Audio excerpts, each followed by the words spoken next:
Pushpa cinema দেখার পর আপনার হয়তো মনে হয়েছে পৃথিবীর সবচেয়ে মূল্যবান কাঠ লাল চন্দন, কিন্তু আপনি জেনে অবাক হবেন লাল চন্দন নয়, পৃথিবীর সবচেয়ে দামি কাঠ হলো আফ্রিকার ব্ল্যাক উড।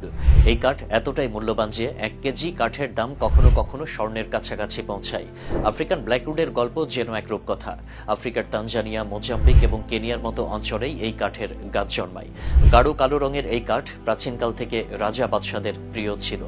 এর মসৃণতা, কঠিনতা আর টেকসই গুণ একে বিশ্বজুড়ে এক অনন্য কাঠে পরিণত করেছে। এই কাঠের চাহিদা এতটাই বেশি যে এটি এখন বিলাসবহুল পণ্য তৈরি থেকে বাদ্যযন্ত্র নির্মাণ সব ক্ষেত্রে ব্যবহৃত হয়। এই কাঠের সবচেয়ে বিস্ময়কর বৈশিষ্ট্য হলো এর ঘনত্ব। এতটাই ঘন যে এটি পানিতে ভাসে না, বরং ডুবে যায়। কাঠের শক্তি এত বেশি যে এটি সহজে ভাঙে না বা ক্ষয় হয় না। এর পাশাপাশি কাঠের গভীর কালো রং আর প্রাকৃতিক মসৃণ টেক্সচার একে শিল্পীদের কাছে অমূল্য করে তুলেছে। বিশেষজ্ঞদের মতে আফ্রিকান ব্ল্যাকউড পৃথিবীর সবচেয়ে